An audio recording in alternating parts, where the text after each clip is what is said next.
సినిమాల్లో ఎవరైనా ఫేమస్ కావాలంటే ఏం జరిగితే ఫేమస్ అవుతారు? కొత్తగా చెప్పేదేముంది?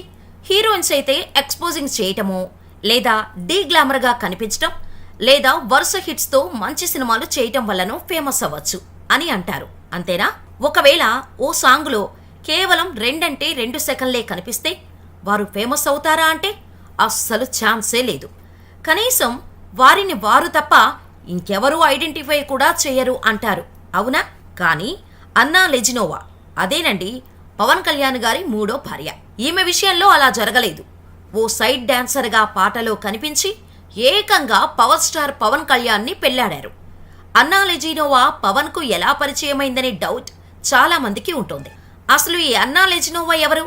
ఎక్కడ పుట్టింది? ఆమె బ్యాక్గ్రౌండ్ ఏంటి అనే విషయాలు తెలుసుకోవాలని అనుకుంటున్నారా? అయితే ఈ వీడియోని ఎక్కడా స్కిప్ చేయకుండా చూడండి. అన్నా లెజినోవా 1980 ఆగస్టు 3న రష్యాలోని మాస్కోలో ఓ మిడిల్ క్లాస్ ఫ్యామిలీలో పుట్టింది. అయితే ఆమె చిన్నప్పుడే తల్లిదండ్రులు విడాకులు తీసుకొని విడిపోయారు. లెజినోవాకు 2 చెల్లెళ్ళు, 1 తమ్ముడు ఉన్నారు. తండ్రి లేకపోవటం, తల్లి సంపాదన కుటుంబ పోషణకు సరిపోయేది కాదు. దీంతో హైస్కూల్ తర్వాత చదువు ఆపేసి మోడల్గా మారింది లెజినోవా. మోడలింగ్ చేస్తే 4 రాళ్లు సంపాదిస్తే తల్లి సంపాదనకు తన సంపాదన తోడవుతుందని, కుటుంబం హ్యాపీగా ఉండొచ్చు అని అనుకుంది. ఇలా మోడలింగ్ చేస్తుండగానే యాక్టింగ్పై ఇంట్రెస్ట్ రావటంతో యాక్టింగ్లో 6 నెలల పాటు ట్రైనింగ్ తీసుకుంది. ఆ తర్వాత మాస్కోలోని థియేటర్ ప్లేలో చిన్న చిన్న పాత్రలు చేసేది. ప్రపంచవ్యాప్తంగా ఏ దేశం నుంచి షూటింగ్స్ కోసం మాస్కోకి వెళ్లినా థియేటర్ ప్లేలో యాక్టింగ్ చేసేవాళ్లే ఆ సినిమాల్లో సైడ్ యాక్టర్స్గా, డాన్సర్స్గా కనిపించేవారు. మీరు ఎప్పుడైనా సినిమాల్లో గమనిస్తే సినిమా స్టోరీ లైన్ కానీ ఫారెన్లో ఉంటే అప్పుడు ఫారెన్ యాక్టర్స్ కనిపిస్తారు కదా.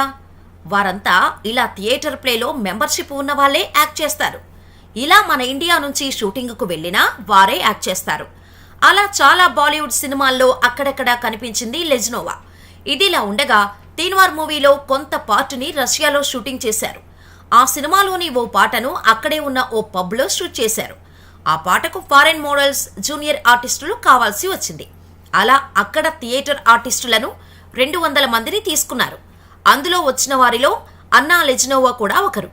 ఇక తీన్మార్ సినిమాలో ఉన్న బార్బీ సాంగులో 3 నిమిషాల 45 సెకండ్స్ వద్ద వైట్ ఫ్రాక్ వేసుకొని కేవలం 2 సెకండ్లు మాత్రమే కనిపిస్తోంది లెజినోవా. అలా ఆ సాంగ్ ద్వారా పరిచయమైన అన్నా లెజినోవా పవన్కు దగ్గరైంది.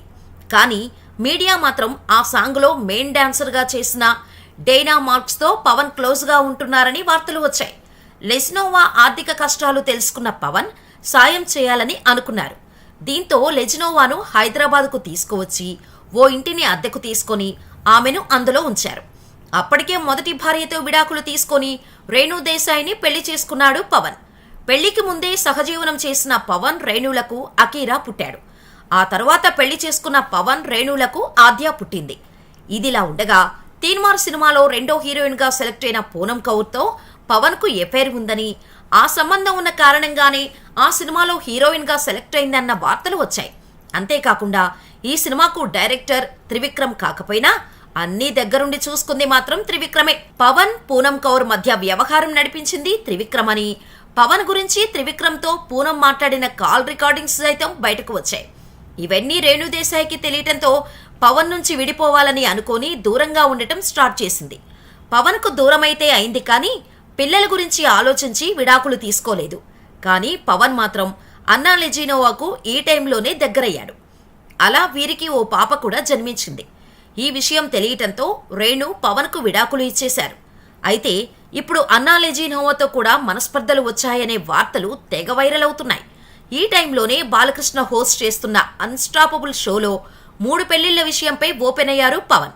తన మొదటి పెళ్లి ఫ్యామిలీ ఇష్టప్రకారం జరిగిందని, అసలు ఆ టైంకి పెళ్ళంటే ఏంటో కూడా తెలియలేదని అన్నారు.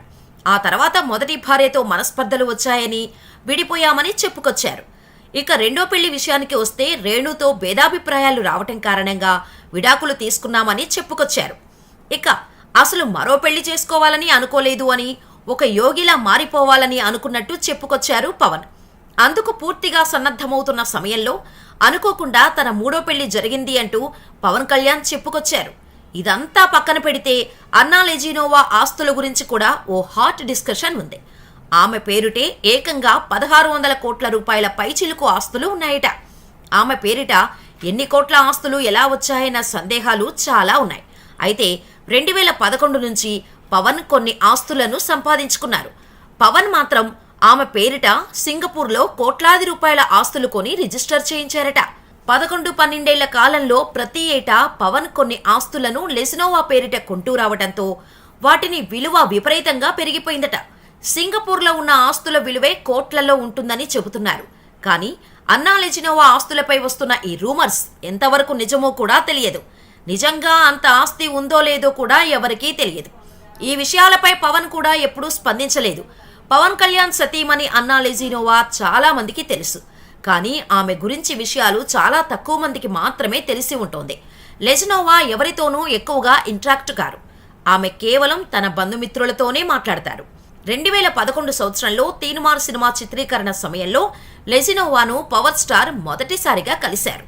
ఆ సమయంలోనే పవన్ అన్నా లెజినోవా మధ్య ప్రేమ చిగురించింది. వీళ్ళిద్దరూ కొన్నేళ్ల పాటు డేటింగ్ కూడా చేశారు. ఆ బంధాన్ని వివాహబంధంగా మార్చాలనుకున్నారు. వెంటనే పవన్ తన రెండో భార్య రేణుదేశాయికి విడాకులు ఇచ్చి 2013 సెప్టెంబర్ 30న హైదరాబాద్లోని ఎర్రగడ్డ సబ్ రిజిస్ట్రార్ కార్యాలయంలో లెజినోవాను పెళ్లాడాడు పవర్ స్టార్. వీరిది మతాంతర వివాహం. పవన్ కళ్యాణ్ హిందువు కాగా అన్నా Lezhneva Christian. Special marriage act కింద వారి వివాహం జరిగింది. అప్పటి నుంచి అన్నా లెజినోవా రష్యా సంప్రదాయాన్ని పూర్తిగా వీడి భారతీయ మహిళగా మారిపోయింది. కాటన్ వస్త్రాలను ధరిస్తూ సాదాసీదా జీవితాన్ని గడుపుతూ అందరినీ ఆశ్చర్యపరిచింది. అయితే పెళ్లైన కొత్తలో లెజినోవా పవన్తో కలిసి డిన్నర్కు వెళ్లేది, కానీ ఎప్పుడూ కూడా పబ్లిక్గా ఏ ఈవెంట్కు వెళ్లిన సందర్భాలు లేవు. అంతేకాదు, లెజినోవా ఎక్కువగా ఎవరితోనూ కలవలేరు. సోషల్ మీడియాలో ఆమె ఎక్కడా ఫోటోలు అప్లోడ్ చేసిన దాఖలాలు కూడా లేవు. అయితే మొదటిసారి చిరంజీవి చిన్న కూతురు శ్రీజ పెళ్లిలో అన్నా లెజినోవా సంప్రదాయమైన భారతీయ వస్త్రధారణలో కనిపించి అందరినీ సర్ప్రైజ్ చేసింది. అన్నా లెజినోవాకు భారతీయ సంప్రదాయాల పట్ల పెద్దగా అవగాహన లేనప్పటికీ హిందూ సంప్రదాయాలు తెలుసుకొని పవన్ కళ్యాణ్ ఎన్నికల్లో విజయం సాధించిన తర్వాత పవన్కి హారతి పడుతూ వీరతిలకం దిద్దుతూ అందరినీ ఆశ్చర్యపరిచారు. అంతేకాదు, ఎప్పుడైనా ఈవెంట్స్ వస్తే భారతీయ సంప్రదాయం ఉట్టిపడేలా చీరతో కనిపిస్తారు. ఇక పవన్ కళ్యాణ్ పిఠాపురంలో భారీ మెజారిటీతో గెలవటం, జనసేన 100% స్ట్రైక్ రేటు సాధించడంతో పవన్ కళ్యాణ్, అన్నా లెజినోవా, అకీరానందన్లు చిరంజీవి ఇంటికి వెళ్లారు. ఇక చిరంజీవి కనిపించగానే పవన్ కళ్యాణ్ చెప్పుల్ని వదిలేసి మెగాస్టార్ కాళ్ల మీద పడిపోయాడు. అన్న దగ్గర నుంచి ఆశీర్వాదాన్ని తీసుకున్నాడు. అన్నా లెజినోవా సైతం చిరంజీవికి పాదాభివందనం చేశారు. పవన్ కళ్యాణ్ తన అమ్మకు, వదినమ్మకు పాదాభివందనం చేసే సమయంలో చెప్పులు వదిలేశాడు. ఆ చెప్పుల్ని అన్నా లెజినోవా చేత్తో పట్టుకొని అలా వెనకాల నిల్చుండిపోయారు. ఆ సన్నివేశం చూసిన ప్రతి ఒక్కరూ వదినలాంటి భార్య ఉంటే ఏ భర్త ఓడిపోడు అని అంటున్నారు. అంతేకాదు, అభిమానులు అన్నా లెజినోవాను సోషల్ మీడియాలో ట్రెండ్ చేస్తున్నారు. ప్రతి క్రిస్టమస్ కు లెజినోవా పుట్టింటికి వెళతారని తెలుస్తోంది. అయితే పవన్ కళ్యాణ్ మూడో భార్య లెజినోవాకు కూడా విడాకులు ఇవ్వబోతున్నాడు అనే వార్తలు సోషల్ మీడియాలో హల్చల్ చేశాయి. లెజినోవా తన పిల్లలతో కలిసి సింగపూర్లో ఉంటుందని, అలాగే మెగా ఫ్యామిలీకి సంబంధించిన ఎలాంటి ఈవెంట్లో కూడా అన్నా లెజినోవా పాల్గొనకపోవడంతో నిజంగానే పవన్ కళ్యాణ్ అన్నా లెజినోవాను దూరం పెట్టాడు అంటూ వార్తలు గట్టిగా వినిపించాయి. అంతేకాదు, పిఠాపురంలో పవన్ కట్టుకున్న ఇంటికి లెజినోవా ఎందుకు రాలేదు అని పోతినే మహేష్ వైసీపీ శ్రేణులు చేసిన ఆరోపణలకు అన్నా లెజినోవా భర్త గెలుపుతో బయటకు వచ్చి సమాధానమిచ్చారు. దీంతో రాజకీయంగా పవన్ ఇమేజ్ పెరిగింది.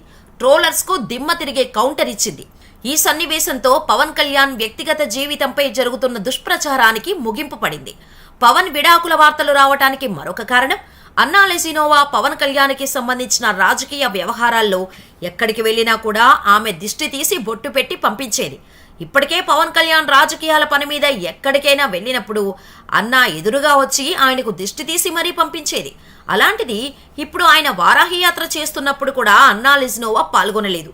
అంతేకాదు, గత కొద్ది రోజులుగా అసలు ఇండియాలోనే అన్నా లెజినోవా కనిపించకపోవడంతో వేణుస్వామి చెప్పినట్టు పవన్ కళ్యాణ్ మూడో భార్యకు కూడా విడాకులు ఇచ్చి 4వ పెళ్లి చేసుకోబోతున్నాడు కావచ్చు అంటూ వార్తలు జోరుగా వినిపించాయి.